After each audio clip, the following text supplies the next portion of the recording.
Ladies and gentlemen, we are back, and yes, I know what you're thinking. It is about time that Braino handed over the keys to the horse. It is my show tonight. The horse in the driver's seat, hosting the Ball Logic NBA SuperCoach show for this week. It's round 7, Braino.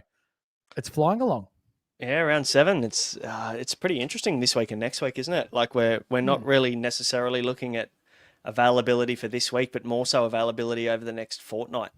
So yeah, very relevant, and a few questions in the chat already about what that all looks like in week 8, and I'm sure we'll cover that and heaps more tonight. It gets pretty tricky, doesn't it? So we've got a lot of teams, 22 teams, in fact, this week on 4 game weeks. But then we've got the tricky scheduling of next week with a shit ton of teams on 2 game weeks, with a couple, if you plan right, on 3 game weeks, and could really set you up. It could for sure. It's a weird week purely because, and there's a question here from DBHB1Go, good username. I'm hearing that week 8 is a break week and scores will not count for that week. Is this true? Now, we're still trying to get confirmation on this, but my understanding is that this week is kind of broken up into it's a weird hybrid kind of 2 week in one kind of thing, purely because we see a lot of teams have 2 game weeks, but there's the NBA Emirates Cup finals through this period that kind of breaks it up. So those finals games for the Emirates Cup won't count towards your SuperCoach scores. Obviously, they can't go and give a player an advantage just because they made the quarterfinal or the semi-final in this competition. So my understanding is that the Emirates Cup quarterfinals, semi-finals and championship games won't be counted towards your scores, and that's why you see so many teams on a 2 game week, because they've had to kind of spread out those games. So don't panic. It's all good. Just follow the SuperCoach app is the best way to do it, and have a look at each player and their schedule on the SuperCoach app, and that'll guide you. Spot on. Before we continue on, mate, talk us through how your week went. My week was good. My week got me the crown by 5 points. Just scraped in. 961 for me. Took me nearly inside the top 1,000, which is still pretty ordinary, but we're getting there. Slowly grinding it back from the absolute stinker I had about a month ago.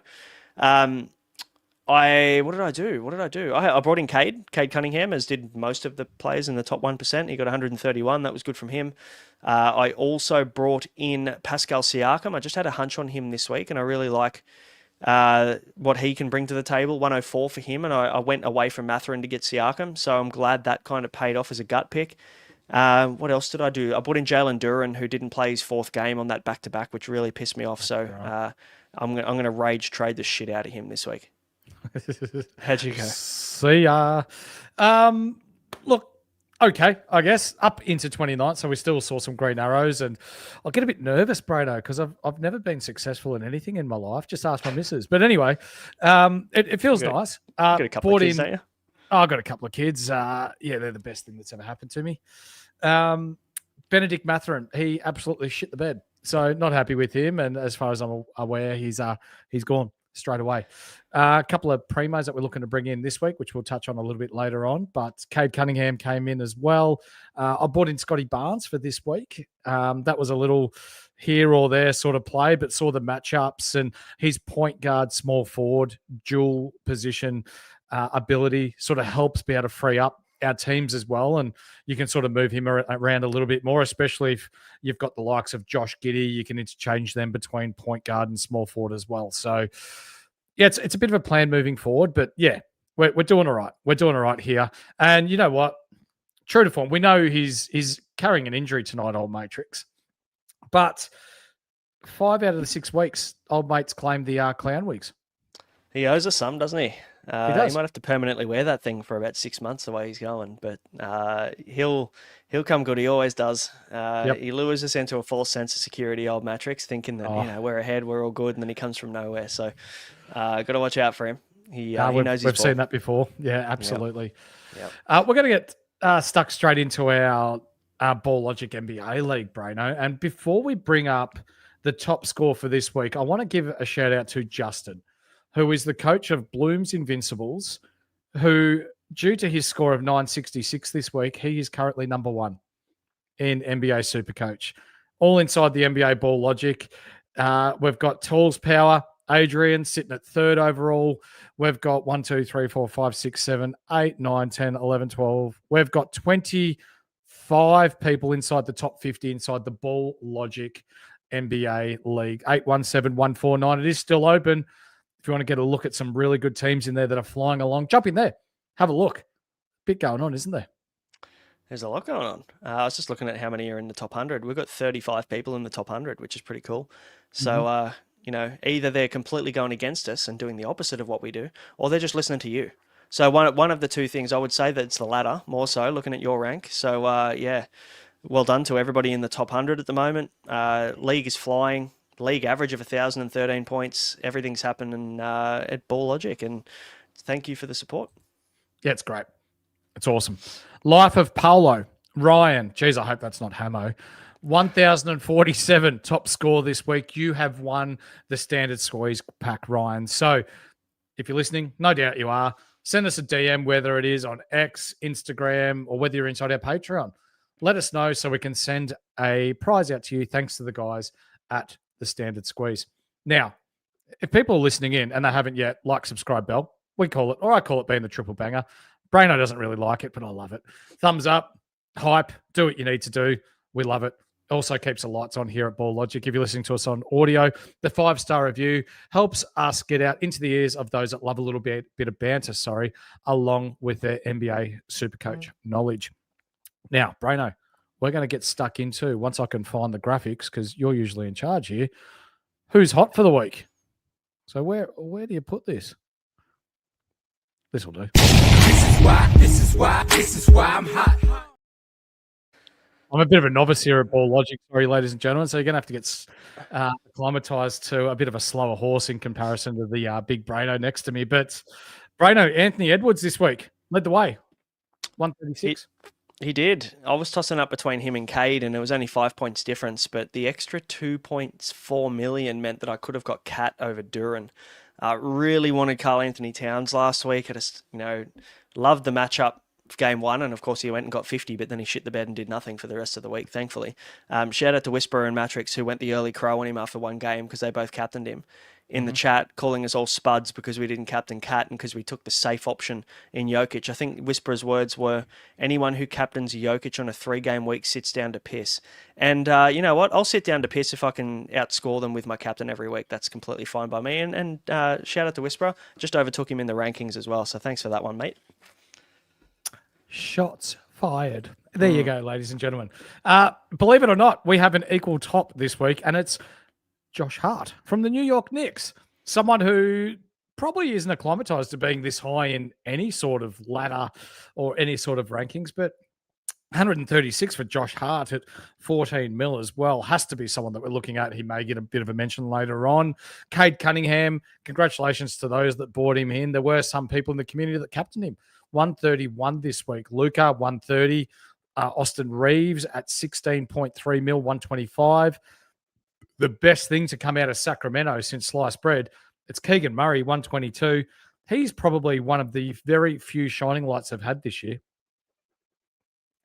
I mean, yeah, like he's only played 2 or 3 games and he's already looked the best player by a long way. And I saw that from Justin in the chat. Congrats, mate, sitting in first at the moment. Well done. That's awesome. Hopefully we can keep you there for the rest of the year. 100%. I love when the live comments come in and they throw me off. That last one's a banger. We'll bring that up later. Look, the Kings are just a bit of a rabble at the moment, aren't they? Keegan Murray is clearly one of 2 players they want to keep, him and Nick Clifford. They've come out and said they're just going to blow it up and trade out all their pieces. DeRozan, Westbrook, Sabonis, Levine, they're all going to be going before the deadline this year by the looks of things, and they're going to lean into a rebuild, which they should have done about 10, 15 years ago. So, yeah, good signs. Keegan Murray's interesting. It's tough because the Kings don't have a good schedule this week. So, cash generator, sure, but, yeah, you've got to be playing a guy that's 11 mil or up. One of 2 teams this week, the Sacramento Kings, that are on a 2-game week. It's them and the Phoenix Suns, so we're not touching either of those teams. Scotty Barnes, 121 this week. Someone that's quite intriguing, Braino, is Zach Edey from the Memphis Grizzlies. He is, from memory, 6 foot 100, 7 foot 3,000. He's a tall man, but he absolutely monstered today's game, and he's not going to get a matchup like that every game, but is he intriguing to you at all? He is now, yeah. The the price point is the intriguing part, isn't it? Like he's just cheap enough to be relatively relevant. Obviously, Jaren Jackson Jr. has decided he doesn't want to be a male basketball player, and he's decided to play like he's in the WNBA. So someone's got to do something in the paint, and that's Edie. Edie has to do everything. Which is great. He's a genuine option this week for sure. It's just Memphis on a 3-game week with so many other teams on a 4-game week. It's so hard to look at these guys that just aren't playing 4 games for us this week. Unfortunately, bang on. Nikola Jokic, at number 9 this week, believe it or not. 113, still safe as houses for a captaincy option. And rounding out the top 10, Sadiq Bey, Braino, 113. Yeah, the shout out to Josh Lloyd for anybody who follows NBA, and I'm sure you would have listened to Josh Lloyd's podcast on Locked On, but he likes to call Sadiq Bey the depressed penis because his name's Sad Dick. It's one of the nicknames that really sticks with me for Sadiq Bey. So also an option. We were looking at when Herb Jones is due back. I think he was going to be reevaluated in a week, so you might get a week of Sadiq Bey.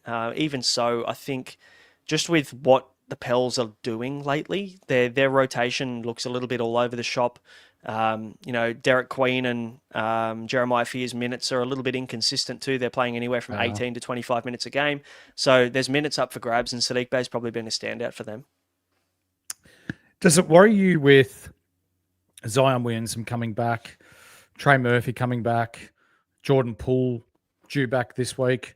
Like you'd imagine 3 out of your 5 starting 5 right there. Yeah, that's why I'm getting off Pels. Jeremiah Fears is on the chopping block for me this week. He's been good and he's done a job for me. I'm just worried that now that kind of cash that I've made will start to dry up. So I thought, you know what, I'll probably look at maybe moving him on this week. I think Derek Queen's got a bit more room to move. I think he'll be okay. I think that they're clearly leaning into some sort of youth movement. But again, they don't have their first round pick. So my concern is for the Pelicans, not having their first round pick means that there's no point in tanking and no point in just leaning into all these youngsters and letting them get game time, because they're going to give Atlanta Hawks a lottery pick this year if they don't pick up their game, and I don't think they're going to want to do that. Wouldn't that make Brain Talks Ball a very happy man? Oh, yeah, it would. Absolutely. We need one more piece. So I would be very happy. And this year's draft class coming up could be much better than last. I think people were saying for this year's draft, Cooper Flagg, if he was redrafted or waited a year to go into this draft, could be the 6th or 7th pick in this draft class. Wow. So, yeah, super exciting. As an Atlanta fan, I'm death riding the Pels for the next 70 games. What a year to tank or be shit. Yes, sir. Let's look into some cold guys.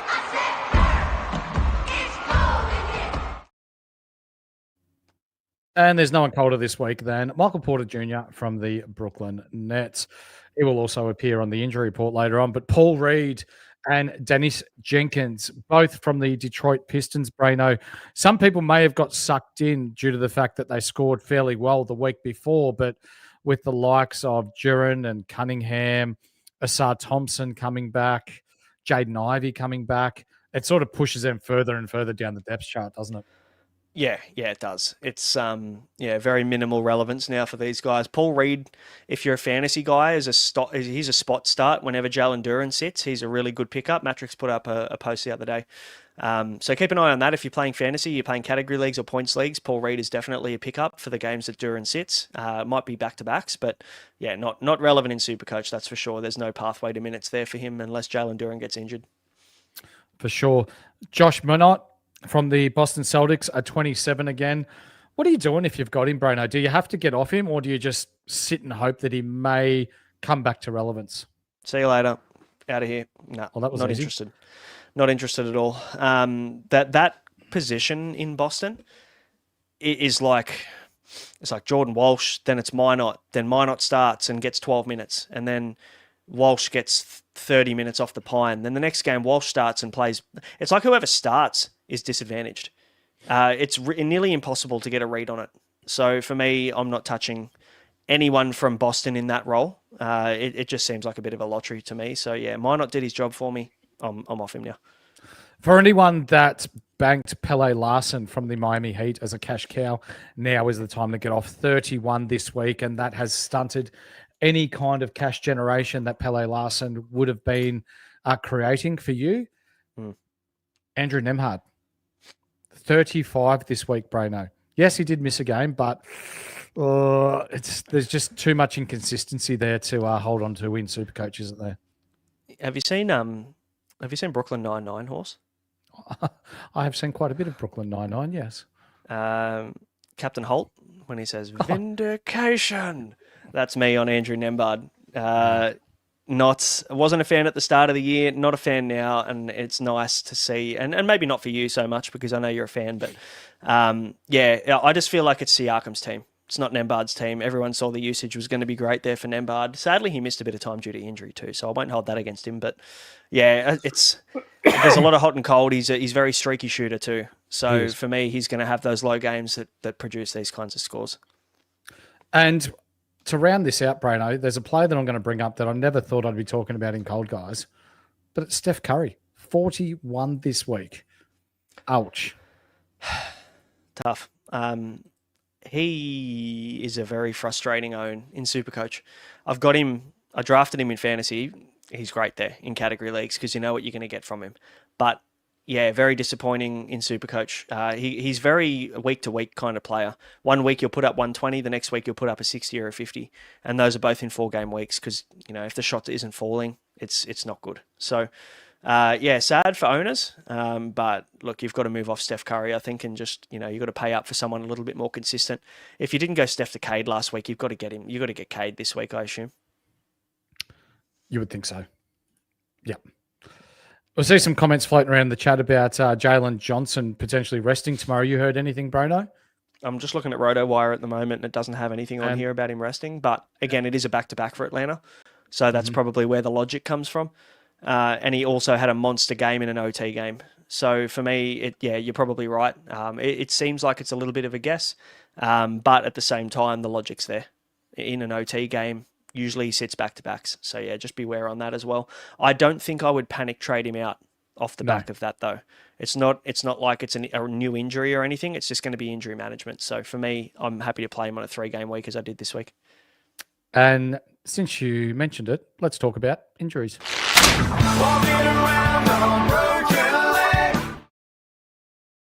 And there's a couple of relevant ones that we're going to talk about here, Braino. And for those that are in the chat and are watching live, feel free to bang in yours in the comments and we can address them while we're talking about them here. Aaron Gordon, still about 3 weeks away. That definitely helps out the likes of your Cam Johnsons and for anyone that jumped on Peyton Watson last week. Yeah, didn't you? Give yourself a bit of a pat on the back. Did you end up getting him? I didn't end up bringing him in, no, but helped out a few that were looking for a bit of a pod play. You're a fraud then. I'm a fraud. Yeah, Peyton Watson was great and will continue to be great. Obviously, Aaron Gordon spending some time on the sidelines. That first game that Peyton Watson played last week, he went monstrous. He was monstrous. He only needs one of those games to have a really good play. And shout out to Callum, apparently has close connections, so already knows JJ will be sitting. Dangerous game to play in a live chat. But hey, if you're right, we'll give it to you, Callum. So thanks for the shout out, mate. Appreciate you. Yep. If not, prepare to be stuck on 180 degrees and roasted. Let's get back into our injuries anyway. Sabonis. So at least 2 weeks away. Someone that I did have a bit of a look at today, and it was a fucking painful watch, Braino, but I watched Memphis versus Sacramento today because I wanted to have a bit of a look at Raynaud, the backup center there at Sacramento. Yeah. And he gets minutes. He can get boards. He can finish around the cup.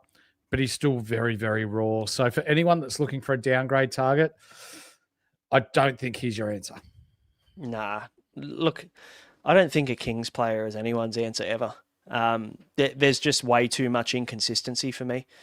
So I wouldn't be going there. There's another guard that I prefer a little bit more when it comes to freeing up cash. So for me, not a fan of him. Well, that was easy. Trae Young. This might be easy as well, mate. He's going to be reevaluated in 2 weeks. So he was meant to be due back this week, but Atlanta came out earlier today and said that he will be reevaluated in 2 weeks. Is this more about injury management, or is this more about Atlanta actually looking like a legitimate team without Trae Young? Oh, a lot of people say, "Oh, we look better without Trae," and we have in patches, but we've also looked really exposed in patches too. So for me, JJ's been fantastic. We've lent on him a lot. His usage is sky high at the moment. Nickeil Alexander-Walker, we spoke about in the fantasy preview that we just did before this one. And he honestly has been the backbone of this offense. Dyson Daniels also done a lot more ball handling, but Nickeil Alexander-Walker's been awesome. We've needed this kind of guard depth for a long time, and now that we've got Nickeil Alexander-Walker and Luke Kennard, things are looking good in Atlanta behind Trae. The question of whether we trade Trae, though, like, I don't know. I'm still not 100% convinced that that's the answer. But again, we're going to get to a point where if things don't work out this year, we're probably going to have our hands forced. We're probably going to have to entertain some stuff at the end of the season. But I think you've got to stick with him. It really is weighing up whether his offensive prowess and how good he is on offense outweighs his deficiencies on defense, isn't it? Yeah, 100%. For anybody who's played 2K and played in my league and has picked the Atlanta Hawks, you'd be understanding what we're saying right now because the bloke's a turnstile. You could walk right through him. A stiff breeze would knock him over. So that's the concern with Trae. He's a good passing lane guy, but yeah, one-on-one defensively gets exposed a fair bit. Yeah, for sure, mate. Ja Morant, still 2 weeks away. Vince Williams Jr., for those that jumped on last week, you'd be very happy with the way he's running the offense there at Memphis. He's a definite hold this week. Would I be looking to buy him? Probably not now. I think the ship sailed with Vince Williams Jr., Braino. Yeah, their schedule is he's not really playable for the next 3 weeks. I think they go 3-2-2 or 3-2-3 or something like that. Mm-hmm. It's not nice. So, yeah, he was a good pickup last week and will make you cash. But if you can sit him on the bench, that's probably the play. For sure. Victor Wembanyama still a week away for those wondering how far off the big man is from the San Antonio Spurs is. Michael Porter Jr., though, he is starting to, or he's not starting to, but the Brooklyn Nets are starting to play he's got a sore back game and starting to rest him. Yeah, I mean, look, he's got a chronic back injury and he's had surgery on his back 3 times, I think. Very, very similar to Ben Simmons' injury. So, again, we've got to cut him a bit of slack. But Brooklyn, they're in that phase where I don't think they care about winning, which is completely fine. Noah Clowney is the guy that's getting the opportunity. I think people are going to get sucked into Danny Wolf this week.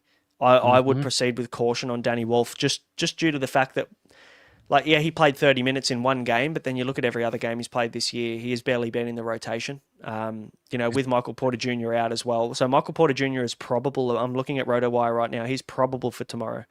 So, yeah, if MPJ's back in, then that just means that Danny Wolf's kind of irrelevant now. So, yeah, I wouldn't go there. I watched a fair bit of this game and I actually kind of like Benny Saraf. He's another one that's barely played, but at 3.5 mil, he's probably the pick. If you can grab Ryan Nembhard from the Dallas Mavericks, he's probably the pick of the baseline rookies this week. But Benny Saraf from the Brooklyn Nets, he's the other one that I really like. Isaiah Hartenstein, though, this is a big one. And we've got Kizzer in the chat. He loves the OKC Thunder. This is a big out because this now forces Chet Holmgren to play the 5. And then we have Timu Jalen Williams, who has been playing sparingly as the backup 5.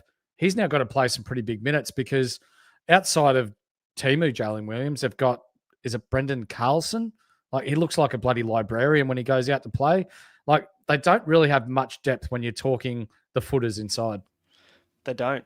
Jalen Williams could, if you've still got him there, just burning away on your bench, keep him, because he'll continue to do a job for the next fortnight while Isaiah Hartenstein's out.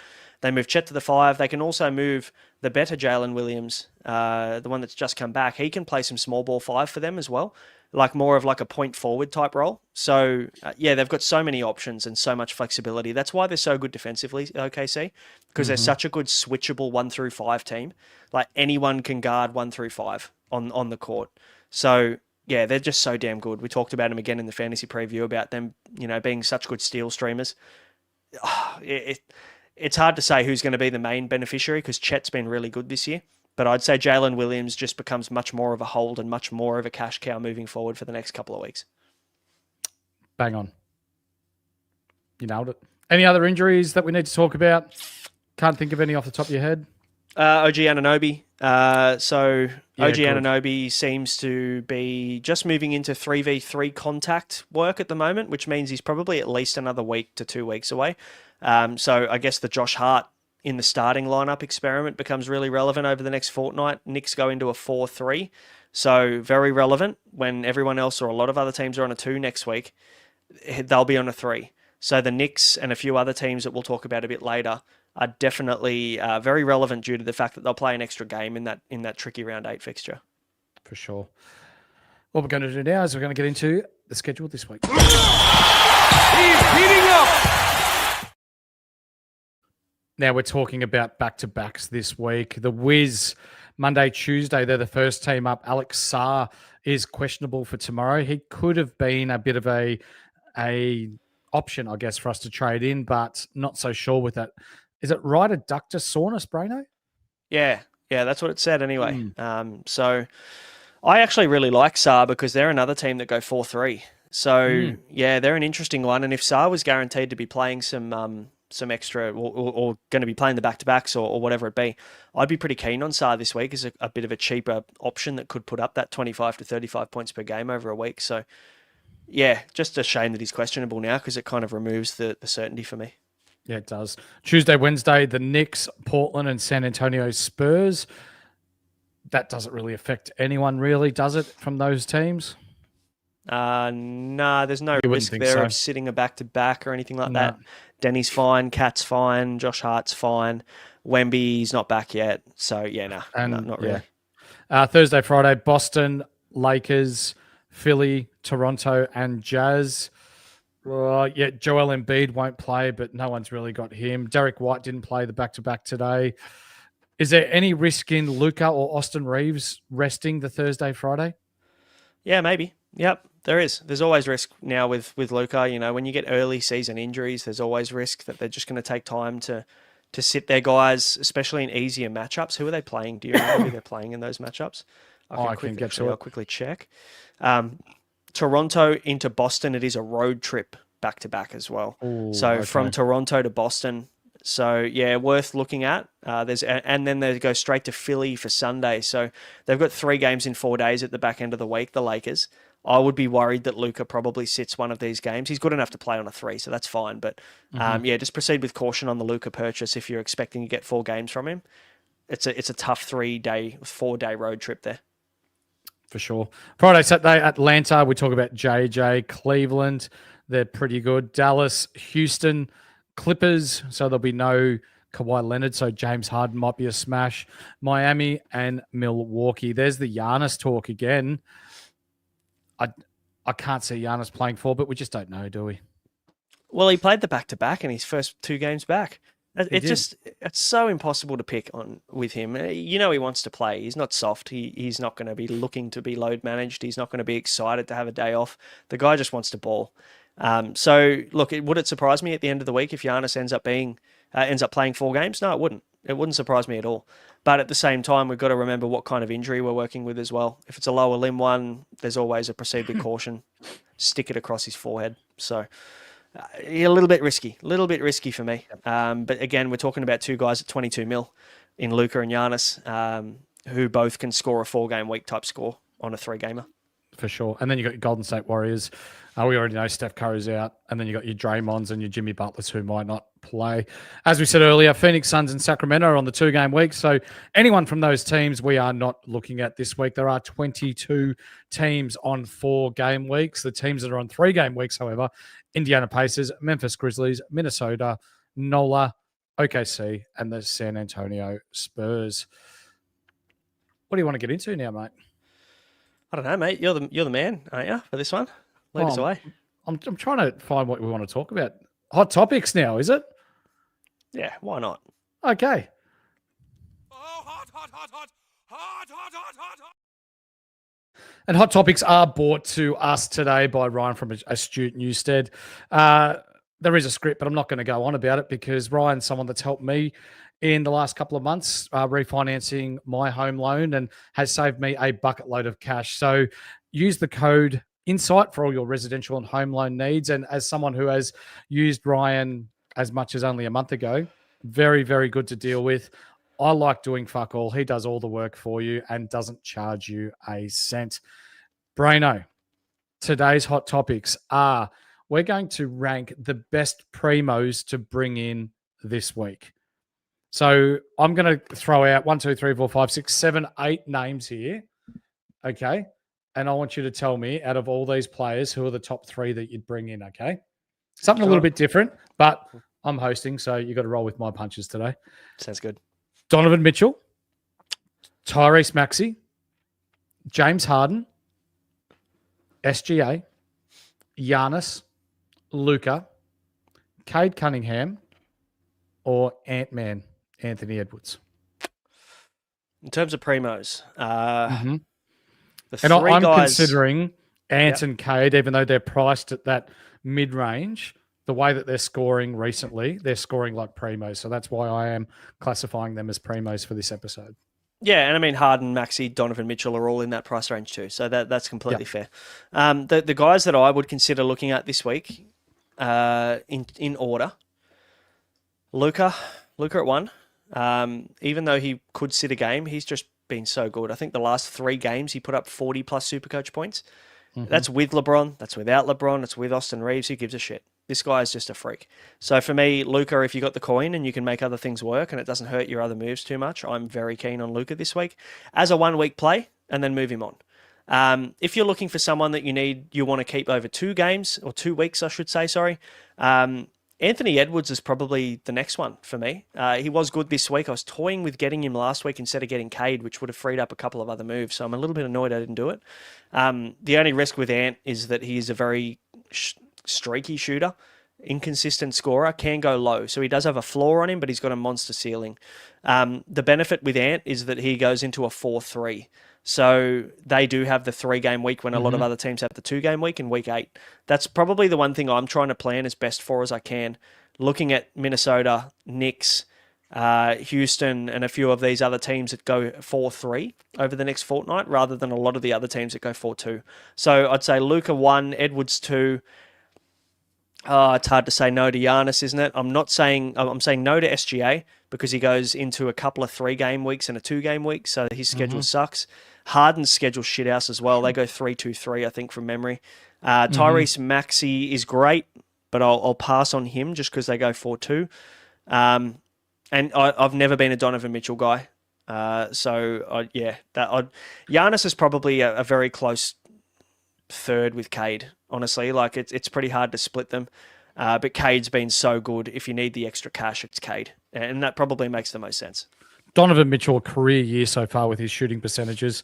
And we know that players can't hold this hot shooting for the whole year. So there is going to be some regression at some stage, whether it's this week or whether it's in a month's time. It will happen. And this isn't hate watching. This is just being a realist. So if you do decide to bring Don in, just remember that there will be a regression at some stage with his shooting, but he's been pretty fun to watch recently, hasn't he? Yeah, he has been. He's always fun to watch. It's more a matter of how consistent he can be to do that. And in the past he hasn't been, but let's hope he does. And Kizzy, you bang on. That schedule that I put up was from #basketball, and it didn't incorporate the following Tuesday. So there is an extra game for your Minnesota and teams like that as well. So I apologize in advance for that one. Mate, what we're going to do now is we're going to get into some players. Or do you want to hear my top 3 first? Yeah, of course I do. Same as you. Luka at the top. Good chat. Yeah, good chat. I would probably have Giannis at 4. Cade at 3. Ant-Man, he's got the Pels twice straight up. And that could be a massive smash match up there. I'm interested to see, like, it's $6 million difference between Edwards and Luka. Like, how big is the points difference going to be? That's probably the one thing for me. Is the points difference between Edwards and Luka going to be small enough that I'll be able to make bigger leaps with the extra $6 million in other positions? I'm very tempted to lean that way so that I can free up some cash for other moves and have a bit more of a well-rounded squad. If you want to know my team and my trades and everything, we do them every week in the Patreon. Less than $10 a week. The link's in the description. And plenty of other stuff coming as well. There is.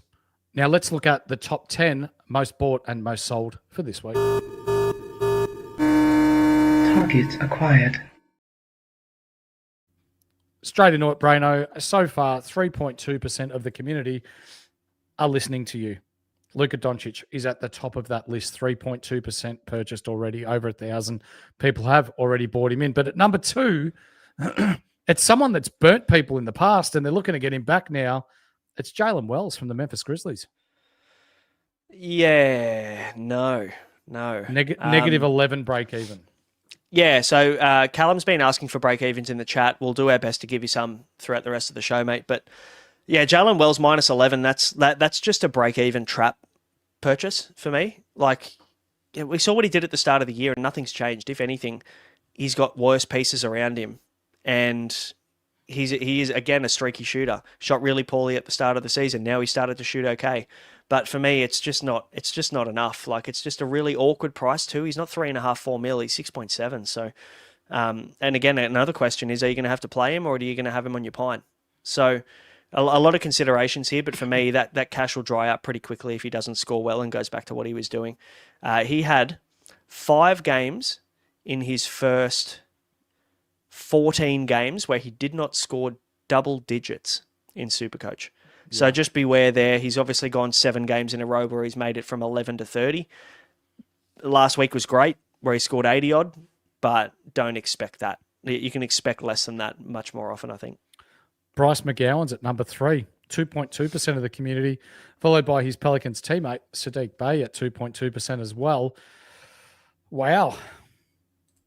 I don't know what to say to that, given that we know that the Pels have some players returning from injury this week. Yeah, it's Jordan Poole, it's Herb Jones, Zion Williamson. Trey Murphy didn't play the last game. Literally all of their players are now coming back over the next week. So for me, I think Bryce McGowan's is definitely trappy. 4 mil is just that downgrade option people are looking for, and because his break even has a minus in it, everyone's jumping towards him. But no, not a play for me. In Sadiq Bey, he will be okay, but you can't expect him to get 100 plus like he did 113 last week he got.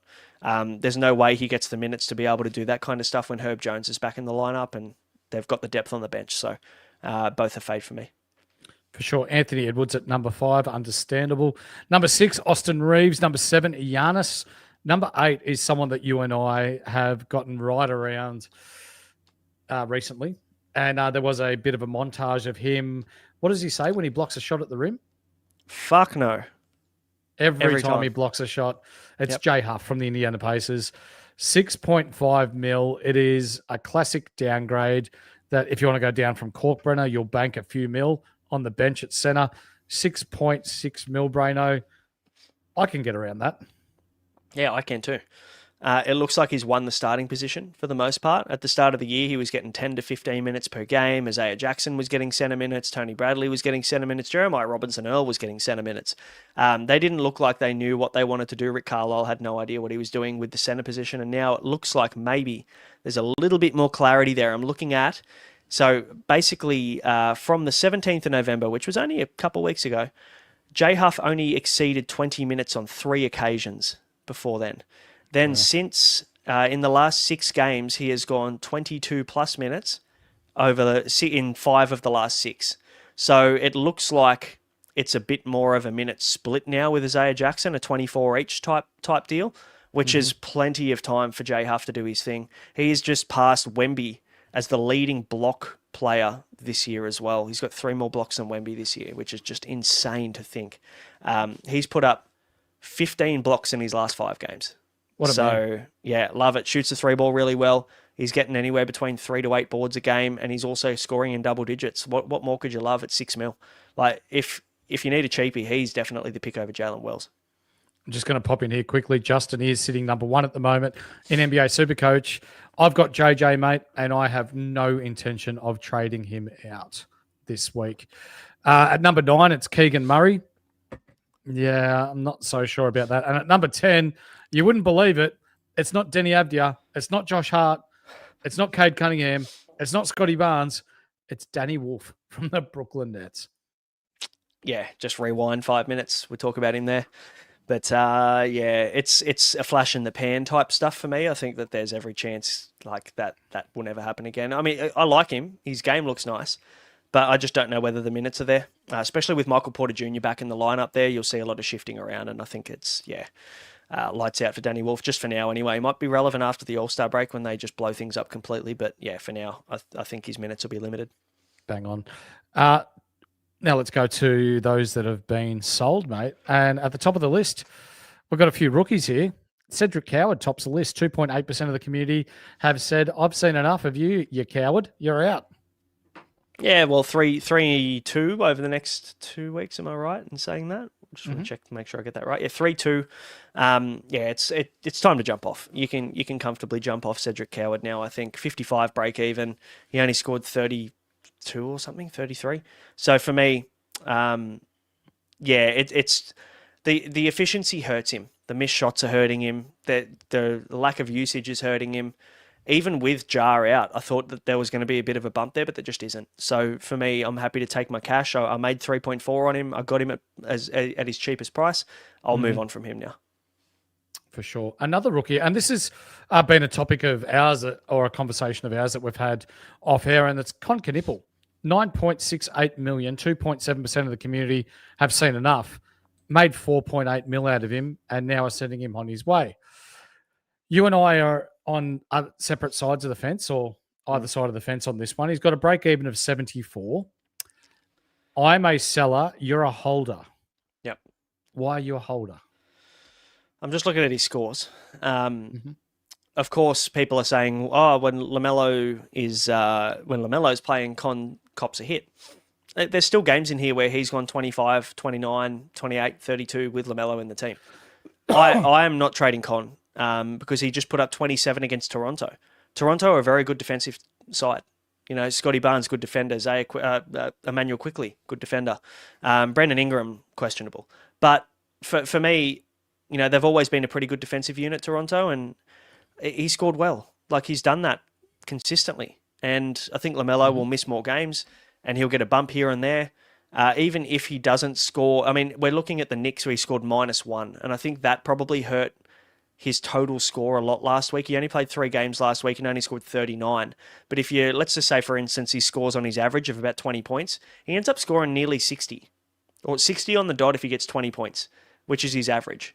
So he's not going to be going -2 often. Let's see if I can go 2 for 2. I said to hold Denny Avdia this week, and I was pretty passionate about that last week. I'm going to say hold Con Knipple this week. I think he'll repay you for the hold. Nice. I like it. My reasoning is that for me, you've got 3 types of players in SuperCoach, and one of those players or types of players is a cash generator. So for me, his scores have been awesome, but he's made his cash now. I fear that he may not get to that break even and start leaking cash. So do you now move off that cash and bring in a downgrade target and then use that cash to upgrade elsewhere? That's something that I've done. So there's absolute sense in what you're saying. But if you're like to take a risk and think, well, I could go and get someone who has 100-point upside each week and use the cash to go there, then I think there's validity in doing that as well. So we could both be right in there. Yeah, you can also be wrong and I can be right, which I think is going to be the way we go. That's fair, Braino. You are entitled to your wrong opinion. Number 3 is Derek Queen. What's James Borrego doing with Derek Queen's role? No one knows. No one at all would have a clue. I think Derek Queen has had some absolute stinkers of games the last week. I don't remember not seeing his plus-minus in the -20s for most of last week. They targeted him defensively. He looked a little bit lost. Did you see where he shot that 3 ball where he nearly fucking touched the ground and ended up throwing it away because he was wide open for 3, took the jump shot, and it's like on 2K where you forgot to let go of the ball. Let go of the square button. Yeah. And it ended up being like a really bad bailout pass to the paint to nobody. Like I just feel like he's going to be good, and I'm holding, for the record, I'm holding Derek Queen on my bench. I'm not playing him this week. I don't feel comfortable playing him because the minutes are so up and down. But I feel like just with the way that they've structured this team, it looks like they want to lean into Queen at the 5 and Messi off the bench, which is completely fine. I think there's more money to make. He's 63 break even, Derek Queen. I think there's a bit more cash to make. Just with the role itself. We've seen him nearly put up triple-double type stuff. He's capable of doing that. So I think it just takes one more of those games to really kind of re-spark that cash gen. So I'll stick patient a little bit longer. I'm with you in that boat. Number 4, wow, SGA. He's the 4th most sold. I'd say that a few people will be going SGA to Luca. We'll check that out in a minute. Benedict Mathurin, number 5 most sold. And as an owner for 1 week, he can't get out of my team fast enough, Braino. Sometimes you got to admit when you were wrong and just move on. It seems like, and look, I nearly got him too, so I can't claim the high ground on this one. But he is very scoring dependent, isn't he? When the shot doesn't fall, he's not doing anything else for you, and that's the concern when you pick very heavy scorers in your team, isn't it? Like they've got to score 25 points a game, actual NBA points a game to be relevant in SuperCoach. So it's hard. On good shooting too, because there's no peripherals there. Yeah, it's very tricky. So for me, fine with Mathurin and fine with Shea as trades, just based on schedule for Shea. Yep. VJ Edgecombe next being sold 7.7 mil. He's made his 2.9K. Break even of 37 though, so he could be worth a hold. I can see why people are probably moving off him to go cheaper elsewhere. Laurie Markkinen, he's being sold now as well, 14.1 mil. He went really quiet last week, Braino. He's got a break even of 114. What was he like last week? He went 21-11, 22-19. That's not someone that you want out of someone that you'd expect to score, not quite Premo numbers, but someone that you'd be expecting 25 to 30 points a game out of. Yeah, well, someone who as recent as, a couple of weeks ago was putting up 35, 37, 43, 32, 27. Like that's, And again, we spoke to everybody about this at the start of the season, Larry Markkinen being a very streaky shooter and a guy that, rides the hot hand and has very high shot volume. And I think the risk, again, the Anthony Edwards type players that have 20 to 25 shots a game, they are risky as well because when the shot doesn't fall, they just keep shooting. And in SuperCoach, you get the negatives off players like that. So, the shot just didn't fall for him last week, but he'll find it again. It's more just a matter of whether you want to be patient with him and cop maybe another bad week or whether you want to move off. I'm fine with trading. Utah don't look like they're going anywhere at all. So I'm fine to trade him for now. AJ Mitchell, next, no surprise there. J-Dub's back. So the good start that AJ Mitchell's had, it's unfortunately time to pack his bags if you got him in your side and move him on. Ryan Rollins is next, Braino. You got rid of him a couple of weeks ago. How do you see the role with Rollins alongside KPJ and then Giannis back into the side? And how's that going to go moving forward, do you think? I kind of like it. Like they were just using Gary Trent Jr. really as a kind of shooting guard guy that's spot up threes guy. I like the Rollins KPJ 1-2 punch. I think it gives them another ball handler with Giannis, so it just creates so much more threat across the court for Milwaukee. Like Gary Trent Jr. can't handle the ball, so it's either Rollins bringing the ball up the court or it's Giannis, and it's so easy to be able to kind of shift defenses and really kind of game plan against two primary ball handlers. Whereas if you've got three capable of handling the ball and handling it well, it just provides so much more threat across the court. So I do like it. I really like it. Kevin Porter Jr., honestly, not a bad shout this week if you're looking for a cheaper guard that you could comfortably play on a 4-game week. The only risk is that he might sit on a back-to-back at the back end of the week. That's right. And to finish us off, mate, it's Dennis Jenkins. People have had enough. He's made his money and he's out of there and can't say I blame him. Just number 12 and number 13, very curious. Jalen Duren, 12th most sold. Donovan Mitchell, 13th most sold player. Yep, fine with it. Duren, I bought him for 1 week and now I'm moving him on. And I'll admit I was very wrong on this. I didn't like it to start with, but I didn't have the cash to get to Cat. And we said it last week on the show, and I think I spoke with Mally on the fantasy preview recently, saying, can Jalen Duren keep the scoring up? Because it's the scoring that's taken a massive bump, isn't it, with Duren? Like, he's gone from being a 12 to 14 points per game scorer over the last 3 years of his career to miraculously being a 21, 22 points per game scorer. And it's more a matter of, can he keep it up? We asked this question last week. The answer's no. It was a hot hand that we bought into, and sadly he sat the back-to-back at the back end of the week, so that kind of killed any chance of us, maybe holding. If he's going to be sitting back-to-backs, it's a no from me, dog. Absolutely. Mate, it's captain's time. Are you ready, kids? Aye, aye, Captain! You can't pick Brian Scalabrine this week. Fuck. Well, I don't know who else you're expecting me to pick then.